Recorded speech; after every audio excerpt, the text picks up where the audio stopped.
Good afternoon, everyone. Thank you for joining today. Looking forward to spending the hour with you. We have our elementary to 7th grade students today, and we have some questions and I have some puzzles at the end for you. And we have several topics today. We're going to be looking at decimals, we're going to be looking at fractions, we're looking at word problems, addition and subtraction of word problems for our 2nd and 3rd graders, and let's have a good time.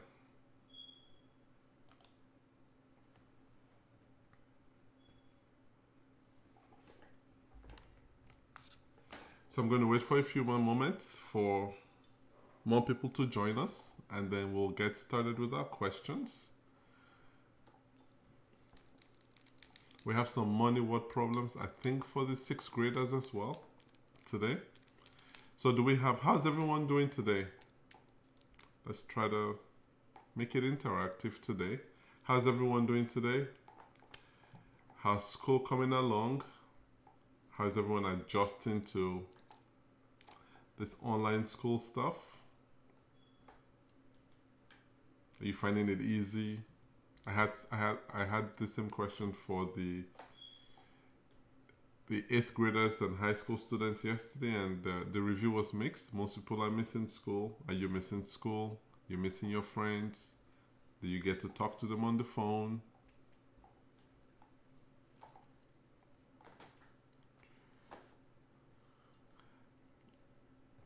All right, Jaden, that's good.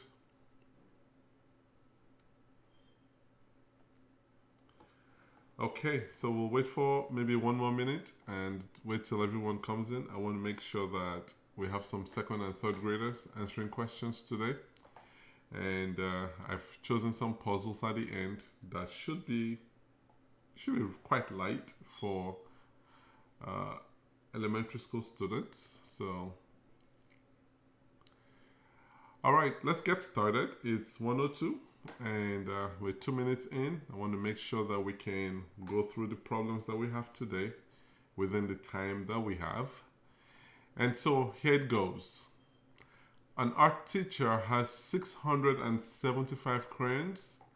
She gives out 136 to the 5th grade class and 168 to the 3rd and 4th grade classes.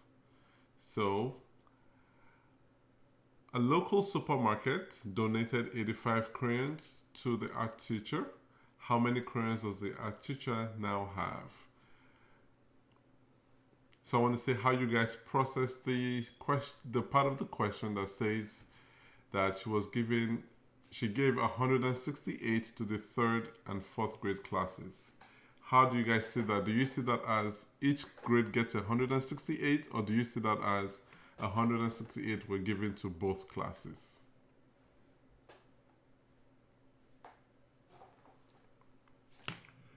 All right, so I'll wait for some responses on this, and then we'll go ahead and start working through the problems together.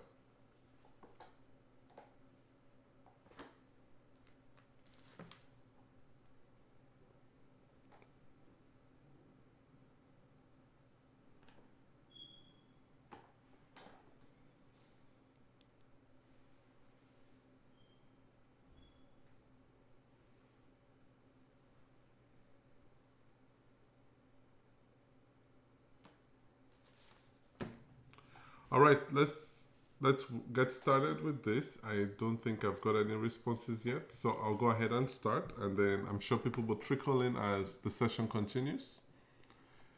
So we have 675 crayons. The teacher is giving out 136 to the 5th graders and 168 to the 3rd and 4th grade classes. So this here is indicating that 168 crayons were given to the 3rd and 4th grade classes. A local supermarket donated 85 crayons to the art teacher. How many crayons does the art teacher now have? So what I like to do here is I like to do a plus and minus table here. So we draw plus or minus right here. So we have plus here and then we have minus. The goal of this table is for you to be able to plug in numbers so you can see what is coming in and what is going out. So the teacher has 675 crayons n gives out 136. So this is a minus because it's going away, it's being given out, and gives out 168 to the 3rd and 4th grade classes. But the teacher also receives 85 from a local supermarket. And so what we're going to do now is we want to find out how many she would have now. So we're going to first add up how much she's given away and add up how much she has or she received. And then we're going to find the difference. The difference simply means subtraction. So let's go ahead and add these numbers together. So we have 6 plus 8, 14. So we have a 4 here. We bring a 1 up here. 1 plus 3 is 4. 4 plus 6 is 10. We have 0. We bring 1 up here. 1 plus 1, 2 plus 1. We have 3. So we can see here that the teacher has given away 304 crayons. Now let's go put a plus right here. And I'm going to put a 0 here just so we have 3 digits in each row. And so we're going to add this all together. 5 plus 5, we have 10. So we're going to write 0 here and bring 1 up here. 1 plus 7 is 8. 8 plus 8 is 16. We're going to write 6 and bring 1 up here. 1 plus 6 is 7. 7 plus 0 is 7.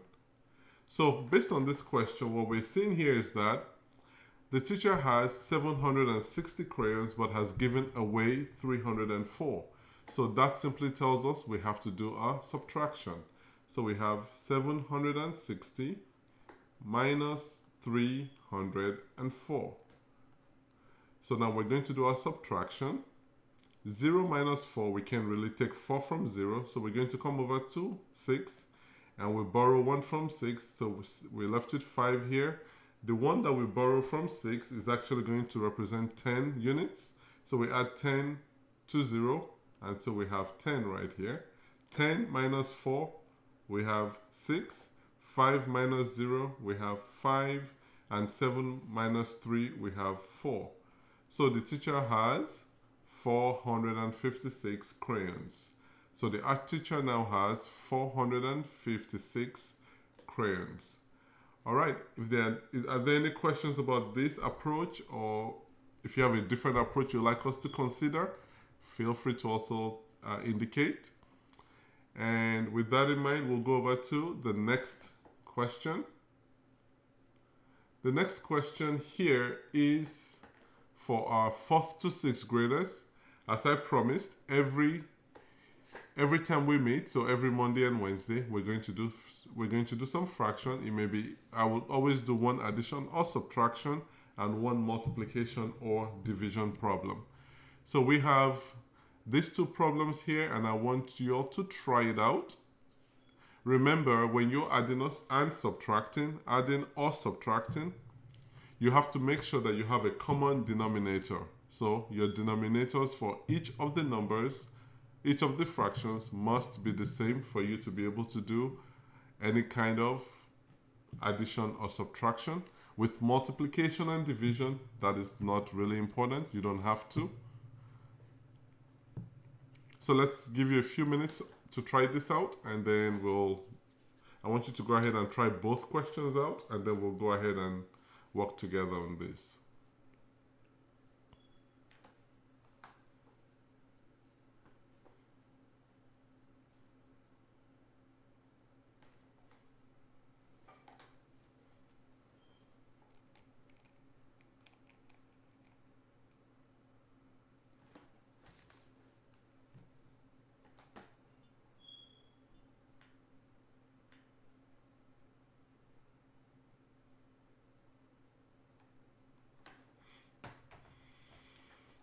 All right, so let's see. Anybody have an answer yet?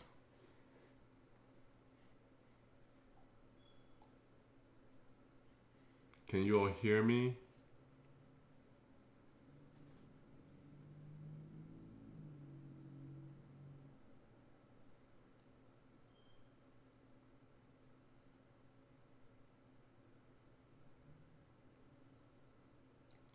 Okay, let's go ahead and start with this one. This set of fractions. Let's go ahead and walk through them together. Can you hear me?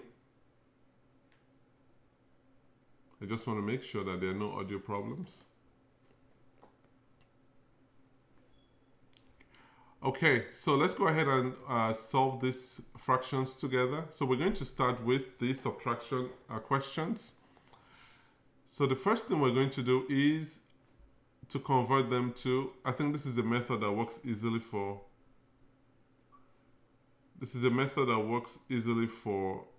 students. You're saying you can't hear me at all?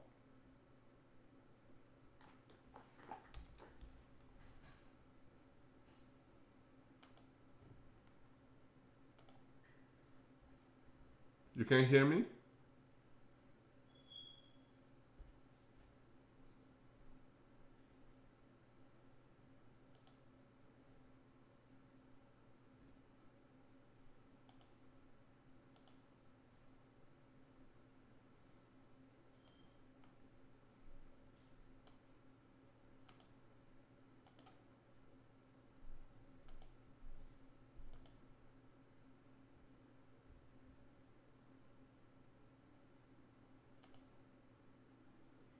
Can you hear me?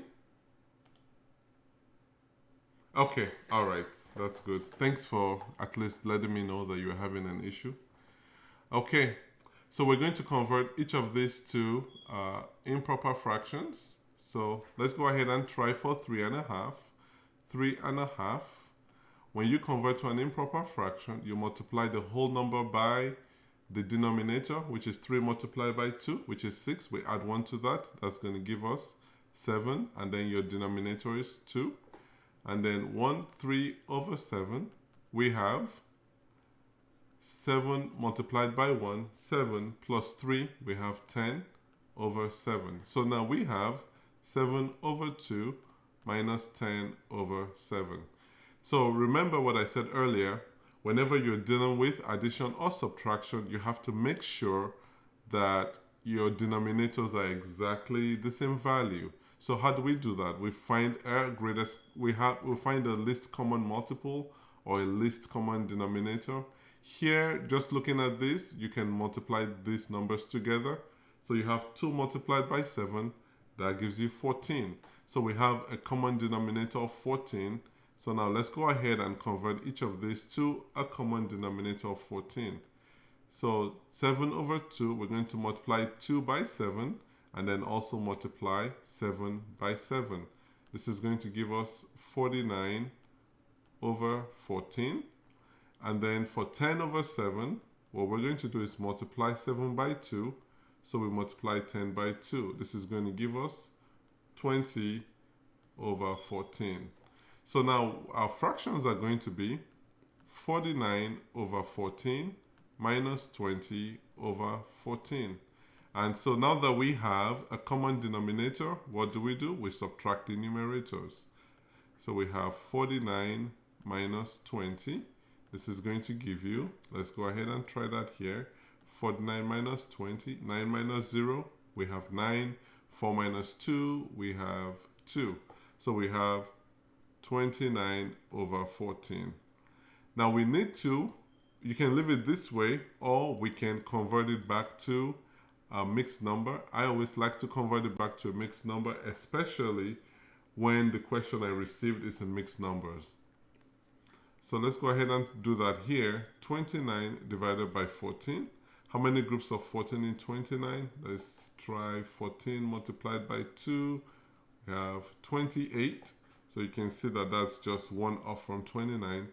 So that's going to give me 2 here. 2 multiplied by 14. We have 28, and we have a remainder of 1. So this is going to be 29 divided by 14. We have 2 whole numbers, and we have a remainder of 1, and we're dividing by 14. So that is the solution for that problem. Now let's go ahead and attempt the division problem. Good job, Anastasia. Thank you for joining. So we're going to go ahead and convert these mixed numbers to improper fractions. So we have 3/4/7 is going to be 3 multiplied by 7, 21 plus 4, we have 25/7, and then 1/2 is going to be 1 multiplied by 3, that is 3 plus 2, 5 over 3. So now we're going to replace these mixed numbers with the improper fractions. So we have 25 over 7 divided by 5 over 3. Now the rule for division is that you're going to leave the fraction to the left untouched or the same, 25 divided by 7. Now we're going to change the sign to a multiplication, and then we're going to switch the position of the numerator and denominator of the fraction on the right. So that's going to give you 3 over 5. So we can go ahead here and divide 5 by 5. We have 1. 25 divided by 5, we have 5. So this is going to give us 5 multiplied by 3 divided by 7, which is 15 over 7. The next thing is to convert 15 over 7 to a mixed number. So we have 15 divided by 7. How many groups of 7 in 15? We have 2. 2 multiplied by 7, we have 14. We subtract, we have a remainder of 1. So 15, this is the same as 2, 1 over 7. Any questions? Any questions on this so far? Any questions so far? Okay. Looks like we're in good shape. So let's go ahead and get to the next question. All right, for 6th and 7th graders, this is for you. The following temperatures were taken from 7 days in a winter month in New York. Arrange them from the coldest to the warmest. Arrange these temperatures from the coldest to the warmest.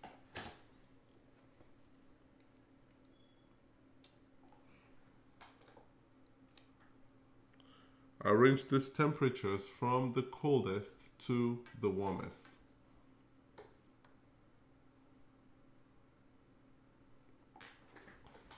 You're going to have to ask yourself, is this referring to from the largest to the smallest, or from the smallest to the largest, or from the least to the greatest? Whichever one, you have to think about what it means in terms of temperature when it's cold.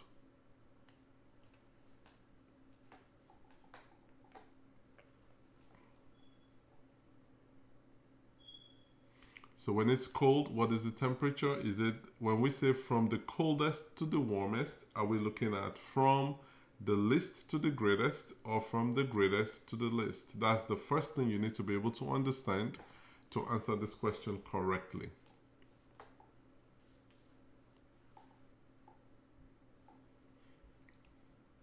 For those who are joining, thank you for joining. Appreciate your time. I hope you're doing well. We've walked through some questions already for 2nd and 3rd graders, and we've walked through some questions for 4th and 5th graders on fractions. We have 6th and 7th graders right now, but the next set of questions will also go back to the lower grades. And then towards the end, we'll have some quizzes, some puzzles to go through. This one's going to be like a brain teaser for the most part. And I want to just switch it up a bit. So the following temperatures were taken from 7 days in a winter month in New York. Arrange them from the coldest to the warmest. So I'm going to give you a few more moments to see if anyone is going to attempt them. And then we'll get started with trying to fit the numbers. I'll give you a method that I like, which is try to put them on the number line and see if that gives you an idea of where each one fits.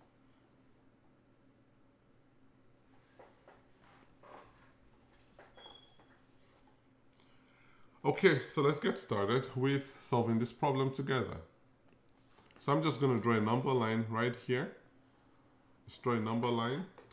And I'm going to, this is 0 right here. I'm going to put a 0 right about here because I only have two numbers, 8 degrees and 2 degrees, that are greater than 0. So I'm going to start plugging all of these numbers into the number line, and that will give us an idea. So we have negative 12.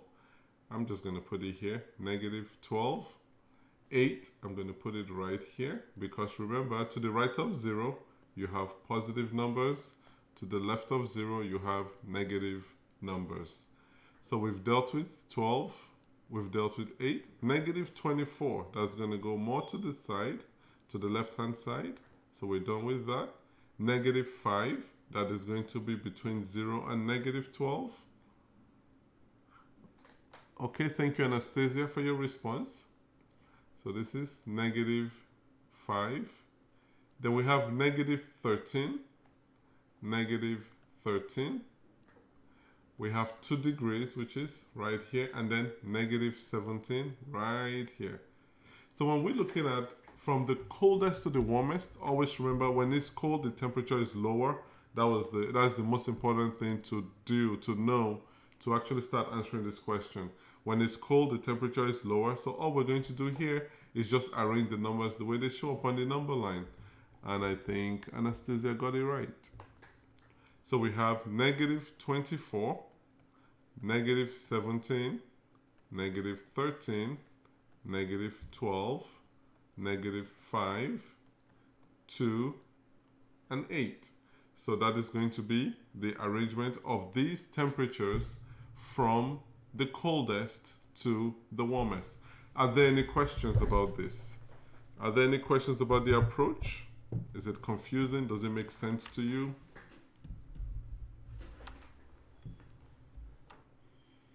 Okay, so if we don't have any comments, let's go ahead to the next question. So we have second and third graders again, and we're looking at some addition and subtraction word problems. So we're looking at this table that shows the number of coats and boots during a clothing drive. How many more coats were donated than boots? Should be boots, not shoes. How many more coats were donated than boots? So I guess shoes are boots, or boots are shoes rather. So how many more coats were donated than boots? Second graders, third graders. On Monday, we got 68 coats and 25 boots. On Wednesday, we had 43 coats and 31 boots. On Friday, we had 79 coats and 92 boots. And then on Saturday, we had 123 coats and 140 boots. How many more coats were donated than boots? For those who are joining, thanks for joining. Feel free to ask any questions, even if the questions are outside of what we're working on. Today is going to be elementary to 7th grade stuff. We're going to be working through elementary to 7th grade questions. So if there's any topic you're working through in school right now and you don't quite get it, send us a question and we'll make an attempt to address them before the session is over. All right. So how many more coats were donated than boots? You want to find out how many boots there were that were donated, how many coats were donated, and then we'll find the difference. That's all this question is about.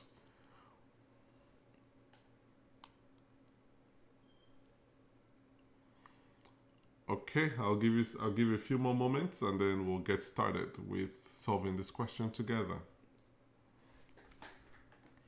How many more coats were donated than boots? Okay. Lillian, good afternoon. How are you? I hope you're doing well. I hope school is going well for you.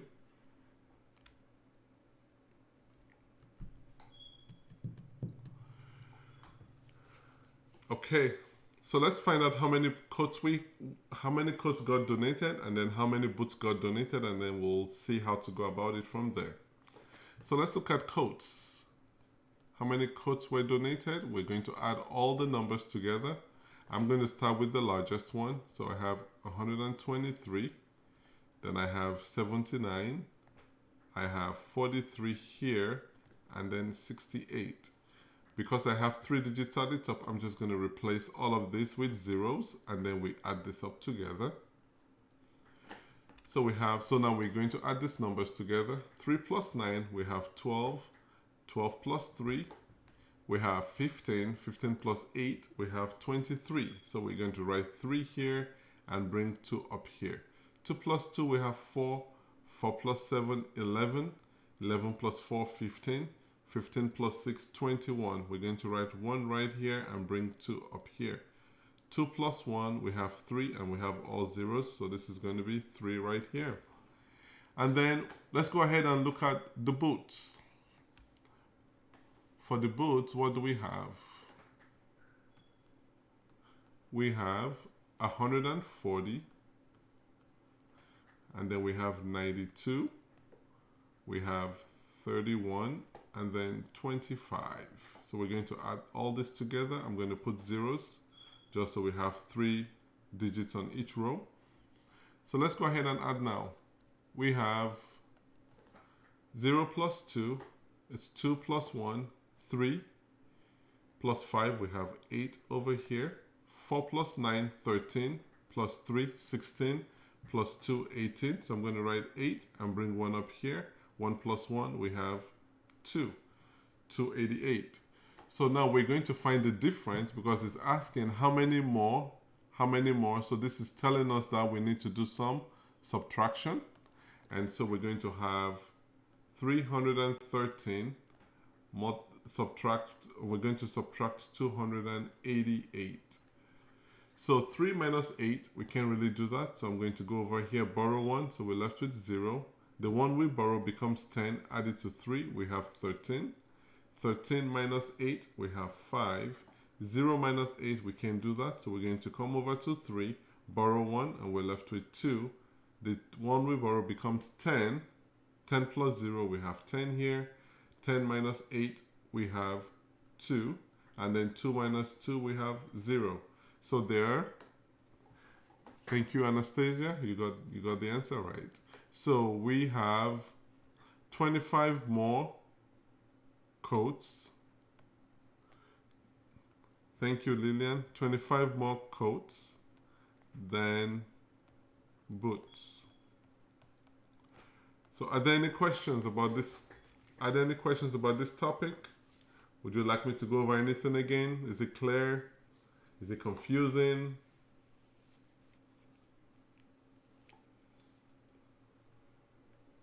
Okay, let's go ahead to the next question. I think this is probably for 5th graders.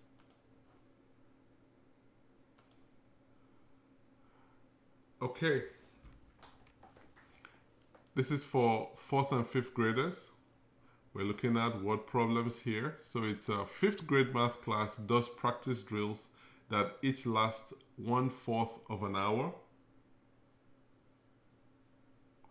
Do more 2nd grade stuff. Do you have any topic specifically that you want me to look at? If you give me a specific topic that you want me to focus on, I can actually do that. That wouldn't be a problem, Lillian. So at the end of the month of March, the class completed 45 hours of practice drills. How many drills did the team complete in March? Fractions? What about fractions? Because we're doing fractions right now, but this is 5th grade fraction. So what part of fractions do you need? And then I'll be able to accommodate that. So 5th graders, 4th graders, this is for you. A 5th grade math class does practice drills that last 1/4 of an hour. The class was able to complete 45 hours of practice drills. How many drills did they complete in the month of March? How many practice drills did they complete in the month of March?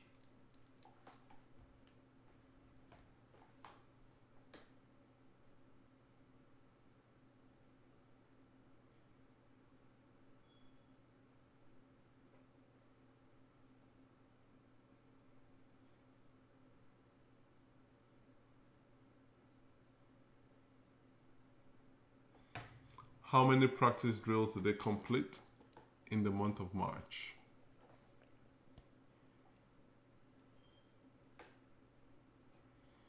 I'm going to show you 2 different ways you can do this. One of them is more elementary than the other. So let's wait for a few responses and then we'll get moving. 2s, 3s, and 4s. Multiplication, 2s, 3s, and 4s. Okay. Let me see what we can do. Let me see what we can do with that.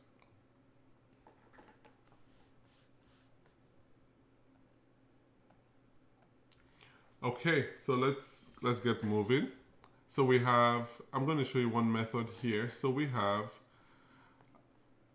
practice drills. Each one lasts for a quarter of an hour. So we want to find out how many were completed in 45 hours.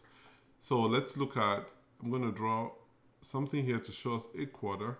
So you can see here that if this is 1 hour right here, this is a quarter. How many quarters are in an hour? So there are four drills in an hour. 4 drills in 1 hour. So we want to find out how many drills are there in 45. So we can create 45 of these, and you're going to see that you have 45 multiplied by 4 for the number of drills that are completed in 45 hours. So because we're in I'm going to accommodate 4th graders, so I'm going to use the matrix method here. So let's say this is going to be 40 and 5, and then this is 4. So let's draw a line here. 40 multiplied by 4 is 160. 5 multiplied by 4 is 20. So we had 160 and 20. We have 180. So we have 180 practice drills. Okay. So the other method we can use here is to simply say that because each drill lasts for a quarter of an hour and we have 45 hours, we want to find out how many times we have 1 quarter in 45. So this is what we're going to do otherwise. So what this now, we're going to write 45 as an improper fraction, and then we divide it by 1/4. So now we're going to go ahead with our division. 45/1, we change the division to a multiplication, and then we switch positions of the numerator and denominator. So we have 4/1. So you can see that we end up with 45 multiplied by 4, which is equal to 180 practice drills. So 180 practice drills. So that's how we get the answer to that question. And so Lillian is asking for multiplication by 2s, 3s, and 4s. What grade is this, Lillian? Is it 2nd grade or 3rd grade?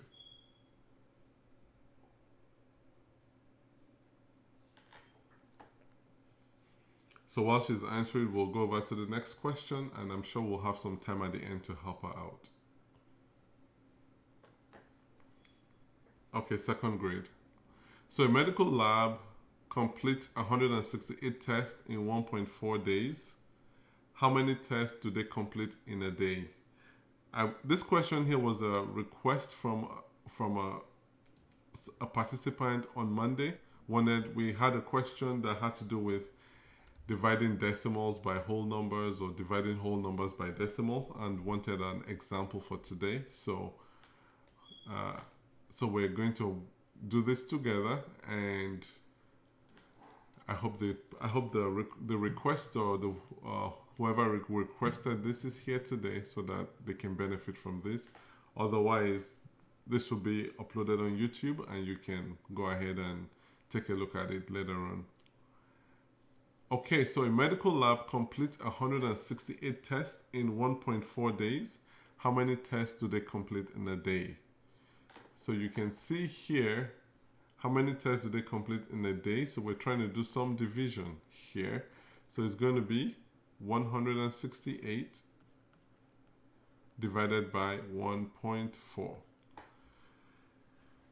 Now the best approach to solving, whenever you have a whole number divided by a decimal, I like to take the decimal out of the divisor.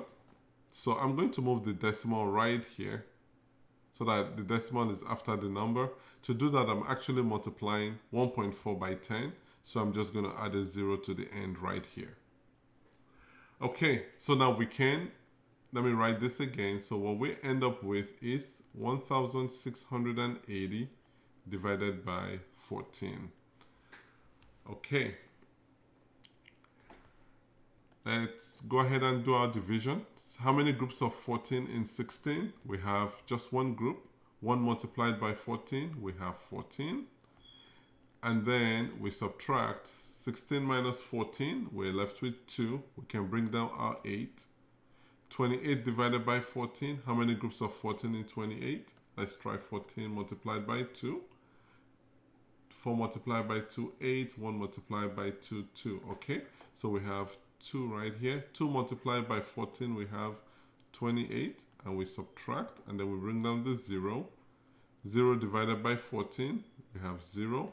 0 times 14 is 0. We subtract, and we're left with 0. So we can see here that if a medical lab completes 168 tests in 1.4 days, it means they completed 120 tests in 1 day. All right, let's accommodate some of what Lillian is saying. So Lillian, do you know your multiplication tables, or are you looking at how to do some multiplication? Do you know your multiplication tables? Because that's the first thing we need to do in order to work with multiplication. If you do, let me know, and then I'll give you some, we can work through some problems together. Okay, 6th to 7th graders, this is a money word problem. So the table here shows the prices of some breakfast items at a restaurant.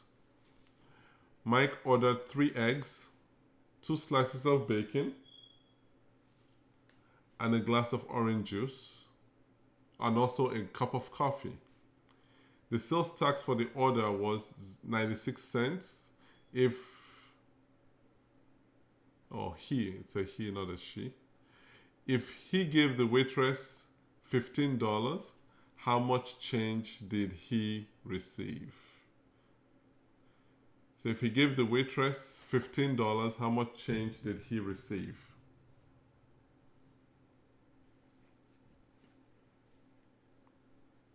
So this is Mike going to a breakfast restaurant, I guess. Ordered 3 eggs, 2 slices of bacon, a glass of orange juice, and a cup of coffee. He was charged a sales tax of 96 cents.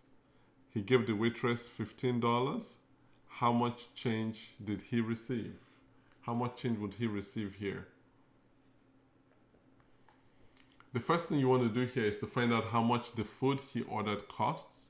We look at the sales tax for the order. We add them up together and then find out how much change he should expect to receive after giving the waitress $15. So this has several things. You're going to be doing some multiplication, addition, and subtraction here.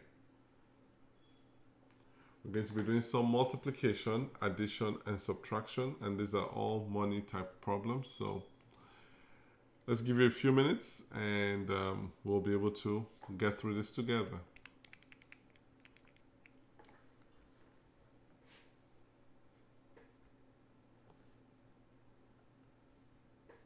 Any 6th or 7th graders here today? Do we have any 6th or 7th graders here today?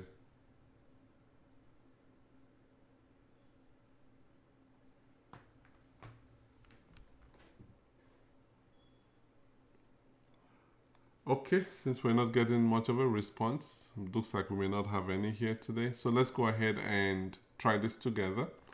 So we're looking at 3 eggs. We're looking at 2 slices of bacon. We're looking at 1 glass of orange juice and 1 cup of coffee.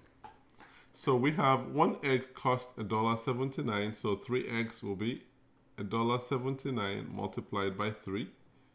9 multiplied by 3, we have 27. Write 7, bring 2 up here. 7 multiplied by 3, 21 plus 2, we have 23. So we write 3 and bring 2 up here. 1 multiplied by 3. Welcome back, Jaden. 1 multiplied by 3, 3 plus 2, we have $5.37. Now we're looking at 2 slices of bacon. So we have $1.39 per slice. We multiply by 2. 9 multiplied by 2, we have 18. So we write 8 and bring 1 up here. 3 multiplied by 2, 6 plus 1, 7. and then we have 1 multiplied by 2, we have 2. So what we now have is $5.37 for the eggs. We have $2.78 for the bacon, and we have $2.49 for juice, the orange juice, and $1.09 for our coffee. And then we're going to add this all together so we can find out how much the food costs. That's the starting point. So 7 plus 8, we have 15. 15 plus 9, we have 24. Plus 9, we have 33. So we're going to write 3 here and bring 3 up here. 3 plus 3, we have 6. Plus 7, we have 13. 13 plus 4, we have 17. And plus 0, we still have 17. So we write 7 up here, down here, and we bring 1 up here. 1 plus 5, we have 6. 6 plus 2, we have 8. 8 plus 2, we have 10. 10 plus 1, we have $11. So that's how much the food costs. But don't forget that there was a sales tax of 96 cents charged on this on the food. So this is going to be 0.96. One thing to always remember when you're adding decimals is make sure the decimal actually lines up all the way from the top to the bottom. And whenever you have spaces, you can just put zeros to occupy the space. And so we have 3 plus 6, we have 9. 7 plus 9, we have 16. So we're going to write 6 and take 1 up here. 1 plus 1, we have 2. And then 1 plus 0, we have 1. So after taxes, we have $12.39. But Mike gave the waitress $15. So we have 15.00, and we're subtracting 12.69. Let me actually write this properly because I want to make sure the decimals line up. So we're subtracting 12.69. So $12.69. We're going to go ahead with our subtraction. 0 minus 9, we can't do that. So we come over here to the next 0. We can't really do that. So we come over here to 5, borrow 1, we're left with 4. The 1 we borrow becomes 10. We add that to 0, that becomes 10. So now let's start again. 0 minus 9, we can't do that. So we come over here, we have 10. Borrow 1 from that, we're left with 9 here. And the one we borrow becomes 10. We add it to 0, it becomes 10 right here. 10 minus 9, we have 1. 9 minus 6, we have 3. And then 4 minus 2, we have 2. And then 1 minus 1 is 0. So in the end, Mike is going to get a change of $2.31. Any questions? Any questions? Looks like we have a few more minutes, and I think we should be ready for our puzzles for the day. And this one's actually quite interesting because I decided to make them more of a brain teaser than just a math puzzle. So it's going to be this math related, but they are actually brain teasers. Okay, so this is our puzzle. The first one. So we have 2 fathers and 2 sons sat down to eat eggs for breakfast. They ate exactly 3 eggs. Each person had an egg. How could this happen? What do you think happened here?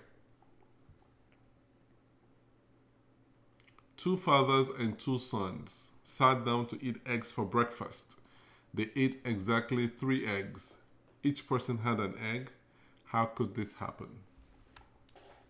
Is it even possible that this could happen?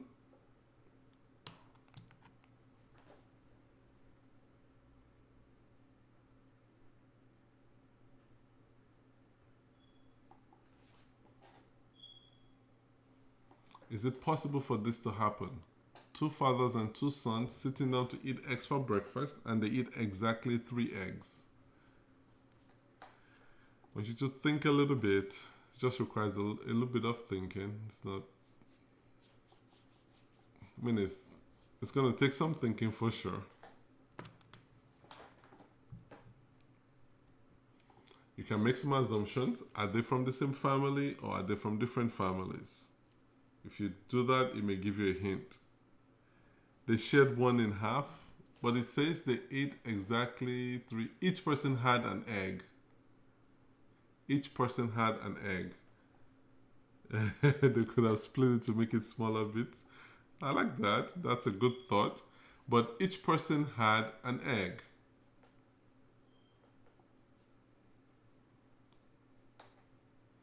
So the question you need to start asking yourself is, if each person had an egg, that means that there were actually 3 people. How is that possible? How is that possible?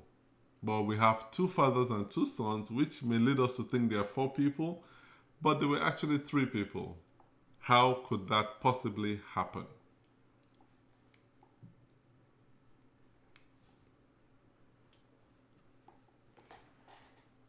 Just think a little bit. It's not too difficult.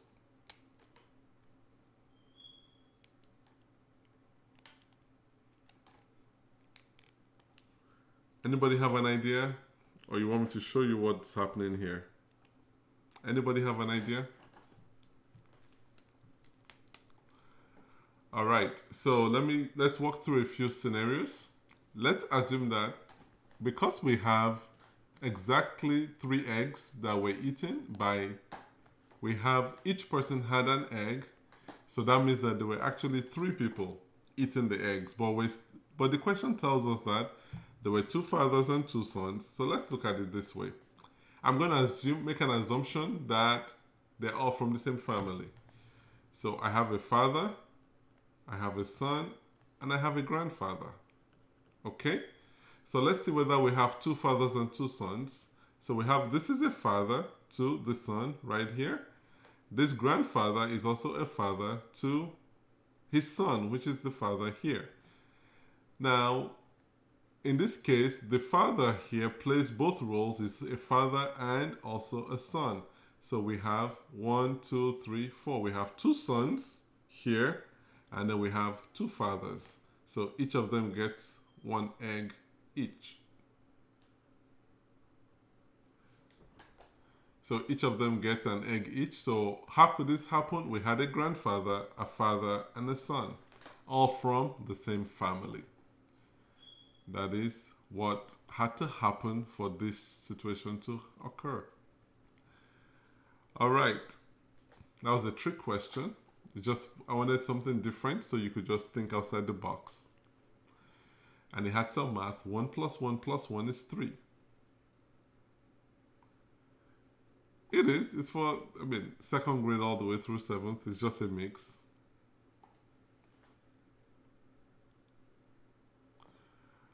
Okay. Now our final puzzle for the day. This one can be answered by any grade actually.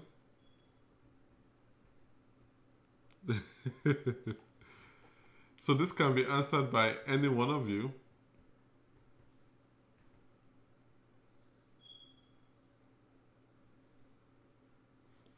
Jaden, stop using that headphone.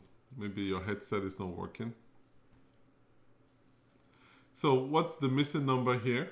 So if 23 minus 35 is 58, 56 minus 21 is 77. 87 minus 94 is 1711. What is 56 minus 34? What is 56 minus 34?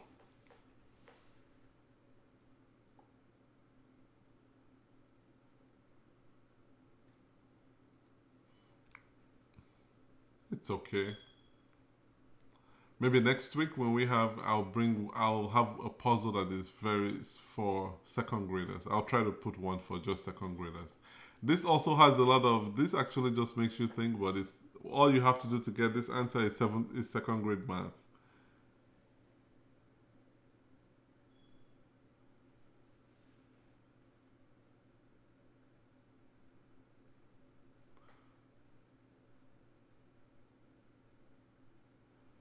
Okay. Any ideas on this? Okay, let me give you some hints and see if that helps you.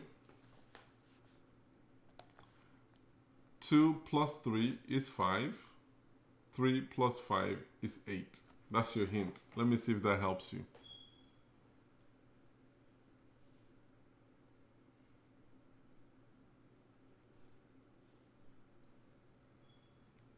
Two plus 3 is 5. And 5 plus 3 is 8.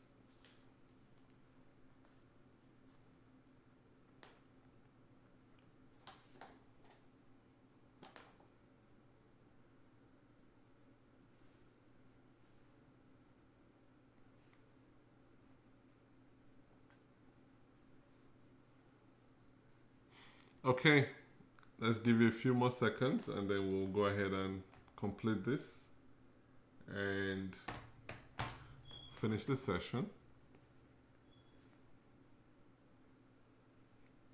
Okay, so let me show you. So another one here is 5 plus 2 is 7. 6 plus 1 is 7. Then if you look at the third set of numbers, we have 8 plus 9 is 17. 7 plus 4 is 11. So what is going to be 56 minus 34? Let me give you a few moments to think about that, and I think you should be able to get it now.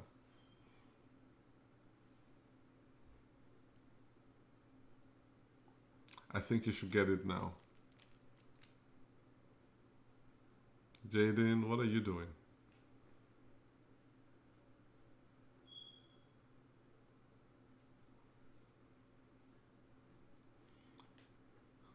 Don't forget, we're only adding, we're not subtracting anything.